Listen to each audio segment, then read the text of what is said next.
નમસ્કાર દર્શક મિત્રો, IHRITC ન્યૂઝમાં આપનું હાર્દિક સ્વાગત છે। હું છું આપની સાથે સંધ્યા। તો સમાચારની શરૂઆત કરતા પહેલા નજર કરીશું આજના મુખ્ય સમાચાર પર। ભરૂચમાં લૂંટેરી દુલ્હનના કારનામાએ એક નિર્દોષ યુવાનનો ભોગ લીધો। છેતરાયેલા યુવકને જીવતો સળગાવી દેતા સારવાર દરમિયાન યુવકનું મોત। પોલીસે હત્યાની કલમનો ઉમેરો કર્યો। લૂંટેરી દુલ્હનના કારનામા સામે લૂંટેરી દુલ્હન અને અન્ય 4 મળી 5 લોકો સામે છેતરપિંડીની ફરિયાદ બી ડિવિઝનમાં દર્જ। કેલવીકુવા ગામમાં દીપડાનો આતંક યથાવત।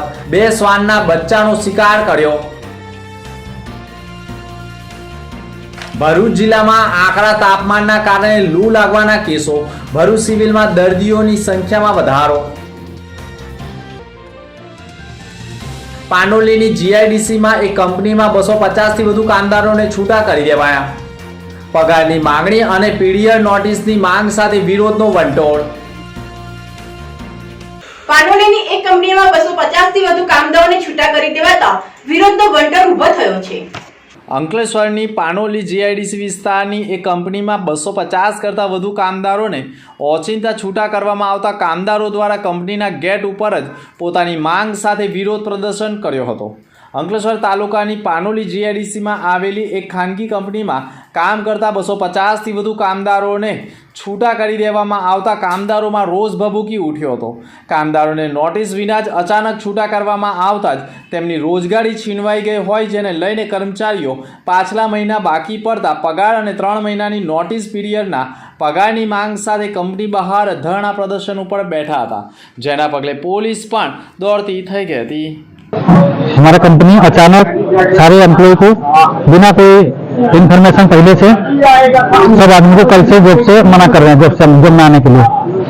तो हमने साहब को ये बोला है कि जो हमारा हिसाब किताब बनता है वो हमारे को दे दो, फिर हम नहीं आएंगे। वो ये चीज में एग्री नहीं हो रहे हैं। 3 महीना नोटिस पीरियड के साथ में जो एम्प्लॉय को निकालना पड़ता है, उस हिसाब से जो कायदे का कानून जो नियम बनता है उस हिसाब से हमारा हिसाब कर दीजिए, तो हम चले जाएंगे। तो वो चीज में साहब एग्री नहीं हो रहे हैं। કેલીકુવા ગામ ખાતે દીપડાના આતંક યથાવત રહેતા 2 શ્વાનના બચ્ચાનો શિકાર કરાયો હતો। ભરૂચ જિલ્લાના વાલિયા, નેત્રંગ અને ઝઘડિયા તાલુકો વન્ય પ્રાણીઓના વસવાટ માટે અભયારણ્ય બની જવા પામ્યું છે। અવારનવાર દીપડો પાંજરે પુરાવા અને માનવ વસ્તી ઉપર જીવલેણ હુમલાની ઘટનાઓ પ્રકાશમાં આવતી હોય છે। નેત્રંગ તાલુકાના કેલવીકુવા ગામના ભાવેશ રામસિંહ વાસદિયાનો પેટ્રોલ પંપ આવેલો છે। પેટ્રોલ પંપ ઉપર શ્વાનના બચ્ચાનો ઉછેર કરવામાં આવ્યો છે। પેટ્રોલ પંપની પાછળના ભાગે ખેતરવાળો વિસ્તાર હોવાથી રાત્રિના 2:30 વાગ્યાની આસપાસ દીપડો પોતાના ખોરાકની શોધમાં પેટ્રોલ પંપની 8 ફૂટ ઊંચી દિવાલ કૂદીને શ્વાનના બચ્ચાનો શિકાર કરવાનો પ્રયાસ કર્યો હતો, પરંતુ ભારે ઘોંઘાટના કારણે પેટ્રોલ પંપના કર્મચારીઓ જાગી જતા દીપડો ફરાર થઈ ગયો હતો। ત્યારબાદ કેલવીકુવામાં જ ગામમાં રહેતા ઇન્દ્રજીતસિંહ મૂળજી બાવા સુરતિયાઓના ઘરે પાડેલા 2 શ્વાનના બચ્ચાઓ દીપડો અવારનવાર શિકાર બનાવતા ગ્રામજનોમાં ભયનો માહોલ જોવા મળ્યો હતો। નેત્રંગ વન વિભાગ બનાવની ગંભીરતાને જાણી દીપડાને પાંજરે પૂરવાની કવાયત કરી છે। ભરૂચમાં લૂંટેરી દુલ્હનના કારનામાએ એક નિર્દોષ યુવાનનો જીવ લેવાઈ ગયો। પોલીસે લૂંટેરી દુલ્હન સહિત સાગરીતો સામે ફરિયાદ કરી તો ઈજાગ્રસ્તનું મોત થતા હત્યાની કલમનો ઉમેરો કરાયો છે। ભરૂચ શહેરના મહાત્મા ગાંધી રોડ ઉપર આવેલ વસંત મિલની ચાલ જૂનીવાડી વિસ્તારમાં રહેતા કિશન નારાયણ વસાવા 18 માર્ચના રોજ પોતાના ઘરમાં હતો। તે દરમિયાન કોઈ અજાણ્યા વ્યક્તિએ બપોરના સમયે આવી તેમના ઘરનો દરવાજો ખખડાવ્યો હતો। કિશન વસાવાએ દરવાજો ખોલતા જ અજાણ્યા બુકાનીધારીએ કિશન વસાવા કંઈ બોલે તે પહેલાં જ તેની ઉપર પેટ્રોલની થેલી નાખી દીવો સળગાવી તેને જીવતો સળગાવી ભાગી ગયો હતો। કિશન વસાવા આગની લપેટમાં આવી જતા વિસ્તારમાં બહાર નીકળતા તેને લોકોએ બચાવી સારવાર માટે ભરૂચ સિવિલ હોસ્પિટલ ખાતે ખસેડ્યો હતો। ભાઈને બચાવવા મોટો ભાઈ પણ ઈજાગ્રસ્ત થયો હતો અને તે પણ દાઝ્યો હતો અને તેની હાલત ગંભીર હોય તેના કારણે તેને સારવાર માટે ભરૂચ સિવિલ હોસ્પિટલ બાદ ફલશ્રુતિનગરની ખાનગી હોસ્પિટલમાં ખસેડવામાં આવ્યો હતો। કિશન વસાવાને જીવતો સળગાવી દેનાર અજાણ્યા વ્યક્તિને શોધવા માટે પોલીસે વિવિધ ટીમ બનાવી હતી। અજાણ્યા વ્યક્તિનું પગેડું મેળવવાના પ્રયાસ કર્યા હતા।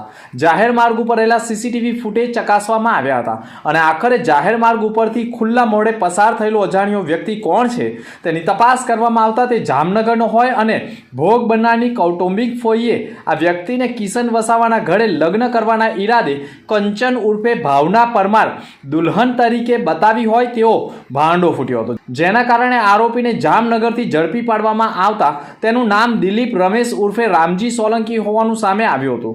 તેની ધરપકડ કરવામાં આવતા તેણે સમગ્ર ગુનાનો ભેદ ઉકેલાયો હતો. શીલા નામની મહિલાએ લગ્ન કરવા માટે કંચન ઉર્ફે ભાવના પરમાર નામની દુલ્હન બતાવી ₹1,65,000 લીધા હોય અને તે પરત નહીં આપતા નવસારી તેને કોર્ટમાં કેસ હોય અને તે દરમિયાન છેતરપિંડી કરનારના સભ્યના કોઈ એક વ્યક્તિને જીવતો સળગાવી દેવાનો પ્લાન ઘડવા માટે નવસારીથી જ પેટ્રોલ અને અન્ય સામગ્રી ખરીદી ટ્રેન મારફતે આવી ભરૂચમાં જે જગ્યાએ દુલ્હન કંચન ઉર્ફે ભાવના પરમાર બતાવી હતી તે જ ઘરે આવી જે વ્યક્તિ દેખાય તેને જીવતો સળગાવી દેવાનો પ્લાન ઘડી ગુનાને અંજામ આપ્યો હોવાની કબૂલાત કરતા પોલીસે હત્યાના પ્રયાસ બાદ કિશન વસાવાનું સારવાર દરમિયાન મોત થતાં હત્યાનો ગુનો દાખલ કરી વધુ કાર્યવાહી શરૂ કરી છે. પરંતુ સમગ્ર ઘટનામાં પાપડ સાથે ઈયળ બફાઈ હોય તેમાં કોઈ શંકાને સ્થાન નથી. અત્રે ઉલ્લેખનીય બાબત એ પણ છે કે લૂંટેરી દુલ્હનનો ભોગ નિર્દોષ યુવક બન્યો છે, પરંતુ કાયદો સૌ કોઈ માટે સરખો છે. પાપડ સાથે ઈયળ બફાઈ ગઈ, જે પ્રકરણમાં એક નિર્દોષે તો જીવ ગુમાવી દીધો.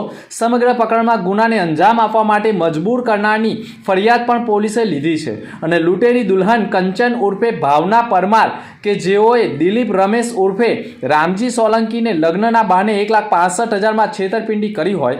આ સમગ્ર પ્રકરણમાં પોલીસે માત્ર લૂંટેરી દુલ્હન નહીં પરંતુ તેની મોટી બહેન શિલ્પા પરમાર તથા તેની કૌટુંબિક ફોઈ શીલા તેમજ આણંદની સંગીતાબેન સહિતનાઓ ભોગ બનનાર જામનગરના મહારાજની મદદથી લગ્ન કરાવી 10 દિવસમાં જ ભાગી આવતા 1,65,000ની છેતરપિંડી કરી હોવાની ફરિયાદ બી ડિવિઝન પોલીસ મથકમાં દિલીપ રમેશ ઉર્ફે રામજી સોલંકીએ આઈપીસીની કલમ 420, 504, 120B મુજબ નોંધાવી હતી અને પોલીસે લૂંટેરી દુલ્હન સહિત અન્ય ગુનેગારોને ઝડપી પાડવાના ચક્રો ગતિમાન કર્યા છે. ભરૂચમાં આકરા તાપના પગલે લૂ લાગવાના કેસો સામે આવી રહ્યા છે. ભરૂચ જિલ્લામાં ગરમીનો પારો વધતા લૂ લાગવાના કેસો પણ સામે આવી રહ્યા છે. 3 દિવસમાં સિવિલ હોસ્પિટલમાં રોજના સરેરાશ કેસ આવી રહ્યા છે. ગત વર્ષ કરતાં ઉનાળાની અંગ દજાડતી ગરમીના કારણે લૂ લાગવાના બનાવોથી શરૂઆત થઈ ચૂકી છે. હાલ તાપમાનનો પારો 38 થી 40 ડિગ્રી સુધી પહોંચી રહ્યો છે. તેમજ આવનાર દિવસમાં ગરમી વધવાની શક્યતાઓ છે. ગરમી વધુ પડતા બાળકો, મહિલા અને વૃદ્ધોમાં હીટ સ્ટ્રોકનો બનાવો પણ વધુ બનતા હોય છે. સિવિલ હોસ્પિટલમાં છેલ્લા 3 દિવસમાં 5થી વધુ કેસ નોંધાયા છે. આવનારા દિવસોમાં આ કેસોમાં વધારો થવાની શક્યતા છે. આવનાર દિવસમાં કેસ વધી શકે છે. હમણાં જ આકરો તાપ પડી રહ્યો હોય, જેના કારણે શહેરના મુખ્ય માર્ગો બપોરના સમયે સુમસામ નજરે પડી રહ્યા છે. 1 વાગ્યા બાદ જેમ જેમ સમય જતા જ પારો ઉપર જતો હોવાનું માનવામાં આવે છે. આ બાબતે ભરૂચ સિવિલ હોસ્પિટલના ડોક્ટર મહેશજી સોલુ, હેડ ઓફિસર મેડિસિન ડિપાર્ટમેન્ટ સિવિલે કહ્યું હતું કે હાલ આકરા તાપમાં જેમ બને તેમ વગર કારણ ઘરની બહાર નીકળવાનું ટાળવાનું અને પાણીનું સેવન કરવું અને જો ચક્કર, માથું દુખે જેવી સમસ્યાઓ આવે તો તાત્કાલિક સારવાર લેવા અંગેની પણ સૂચનાઓ આપવામાં આવી છે. ત્યારે ભરૂચ સિવિલ હોસ્પિટલમાં પણ સતત દર્દીઓમાં વધારો નોંધાયો છે. અંકલેશ્વર સજોદ ગામે બીએસએફમાંથી નિવૃત્ત થઈ વતન પરત ફરતાનું સ્વાગત કરાયું હતું. અંકલેશ્વર તાલુકાના સજોદ ગામમાં રહેતા જયંતિભાઈ ડાયાભાઈ આહિરે વર્ષ 1999માં આર્મી જોઈન્ટ કરી હતી, જેઓ રાજસ્થાન, કાશ્મીર, ગુજરાત, મેઘાલય, બેંગ્લોર બોર્ડર, પંજાબ સહિતના રાજ્યોમાં તેઓએ સેવાઓ આપી છે.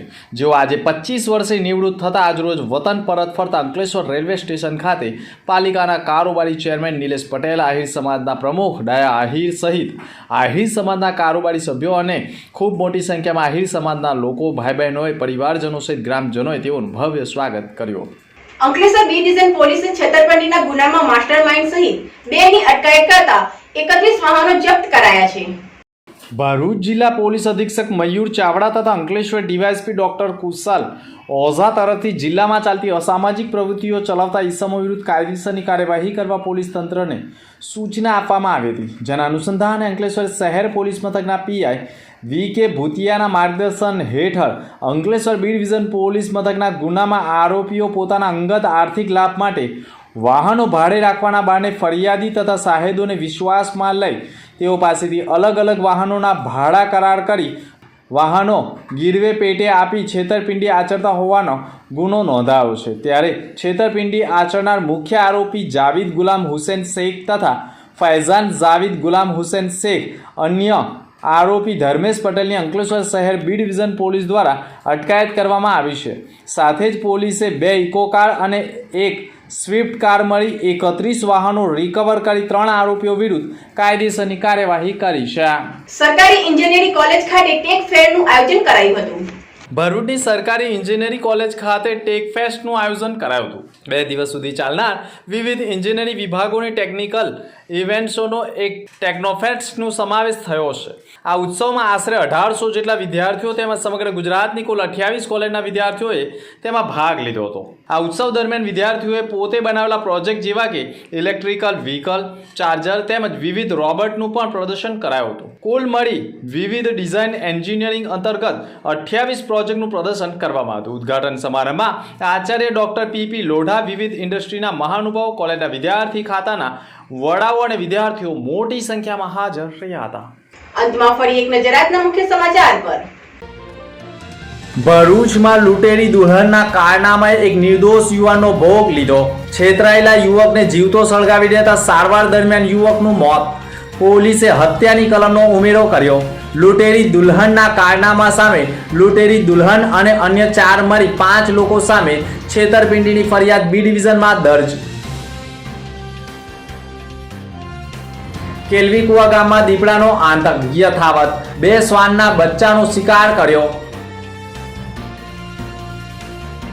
ભરૂચ જિલ્લામાં આકરા તાપમાનના કારણે લૂ લાગવાના કેસો. ભરૂચ સિવિલમાં દર્દીઓની સંખ્યામાં વધારો. પાંડોલીની જીઆઈડીસીમાં એક કંપનીમાં 250 થી વધુ કામદારોને છૂટા કરી દેવાયા. પગારની માંગણી અને પીડીઆર નોટિસની માંગ સાથે વિરોધનો વંટોળ. તો હતા અત્યાર સુધીના સમાચાર. નવા સમાચાર સાથે ફરી મળીશું. નમસ્કાર.